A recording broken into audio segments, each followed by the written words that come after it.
Hello everyone, it's a pleasure to make your acquaintance and welcome to my quick Abyss tips video. Rather than repeating myself every patch in my guides, I felt it was nicer to make a dedicated video on everything you should know for Abyss that's not initially told to you in obvious ways. Some of these apply to general combat and some might be less significant than others, but they're all useful to know. I also tried to make these tips independent of the enemies you're facing, the characters you're choosing, and so should be evergreen.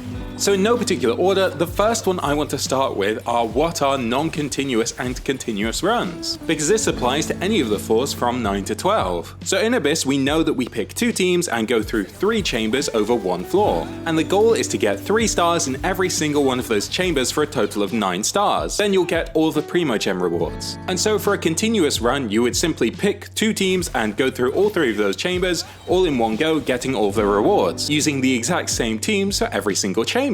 The difference with a non-continuous run comes in when you stop halfway through a run, or you get to the end of a run and you didn't get all of the stars. Say you missed a star on the last chamber, and the reason you missed the star on that last chamber was you really needed a Hydro character in one team and you didn't bring them along. But you know, if you bring a Hydro character in that team, they're going to be much worse in the earlier chambers. Well, seeing as you've already secured all the stars in the first 2 chambers, it then doesn't matter how long it takes you to get through those chambers. You've already gotten those stars and you can't lose them afterwards, which means you take as long as you like on those first 2 chambers, as long as you can get through within the maximum amount of time, and then because you've brought the right team to that 3rd chamber, you're able to get 3 stars, meaning even if you didn't complete it all in one go, you get 9 stars overall and claim all of the rewards. And so that would be a non-continuous run. The next thing I want to talk about are the cards, otherwise known as Benediction of the Abyss. I'm sure you're familiar, at the beginning of a chamber you're flashed up on the first half with 3 cards to pick from, 3 different buffs. Some of them only affect you for a single chamber, some of them for the whole floor, and some of those cards have a much stronger effect than others. In most teams, the card that gives you crit is a lot more valuable than any of the others, which means if you got to pick between all of them instead of just 3, ideally you'd want to get 3 crit cards, especially if you only need a little more damage. But that wouldn't happen, right? Well, the time that these cards change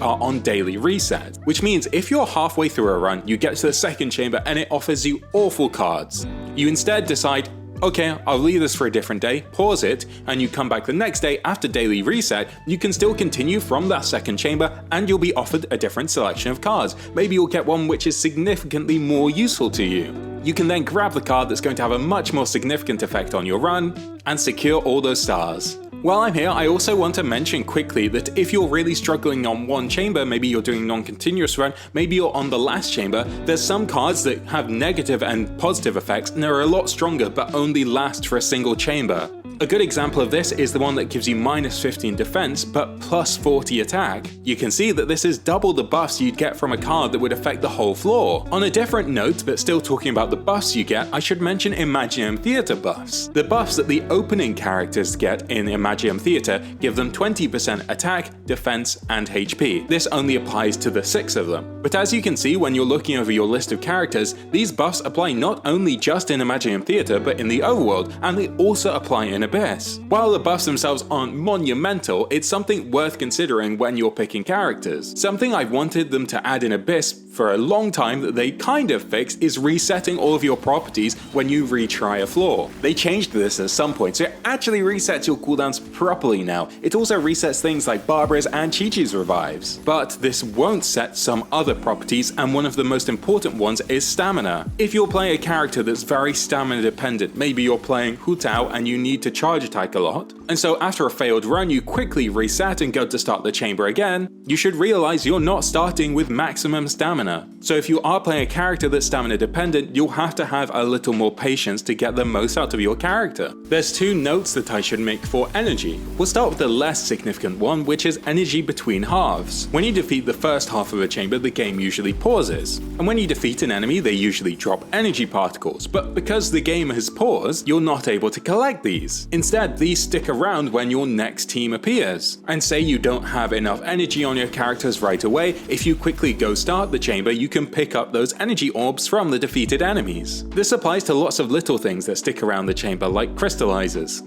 The other important factor to keep in mind for energy is making sure you make the most of your time. By this I mean, say you're at the end of a chamber and you have 30 seconds remaining, and the enemy's health is really low but your characters have no energy left. If you go and defeat that enemy right away when you start the next chamber, none of those characters will have any energy for their bursts or abilities. On the other hand, if you pad out those 30 seconds using your character's abilities, generating particles and getting energy back, you can use that time that you wouldn't have otherwise needed to then make sure the next chamber you have all of their bursts ready and you're ready to do as much damage as possible right away. Something like this can be especially important when there's significant mechanics at the start of chambers. Maybe you're going up against a Papilla and you really need your bursts. Maybe you're going up against a Y-Op and you want to be able to use your bursts before it sucks the energy away. So maintaining your energy between chambers can be really important.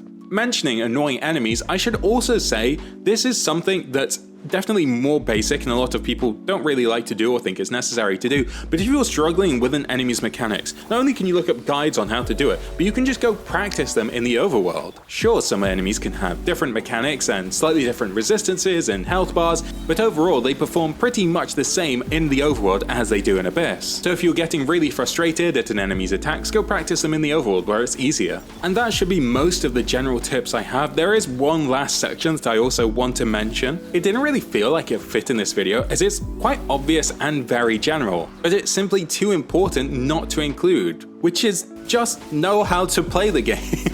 That's a very encompassing statement. What I mean by this is from building your characters in the best ways for the team that they're in, what rotations to use, what rotations are, how they work for your team, which characters pair well together to do the most damage. All this general knowledge of how to do the best in combat is very important for Abyss because it is the end game. This isn't even just appropriate for Abyss, it's for the whole game. Getting to know the foundations of the combat system so you can make your own decisions without needing guides because you'll understand how things fundamentally work is always the end goal. This also applies even if you're not playing meta characters. Maybe you're playing a character like Yulo who's not the strongest these days, but you want to learn how to get the most out of their gameplay, not only in the order and the type of abilities you'll be casting, but also knowing how to build them in the perfect way to get them to do the most damage. Genshin to me was always the kind of game where it's about beating it in your way, not the way that the game tells you to. That's at least where I get a lot of fun.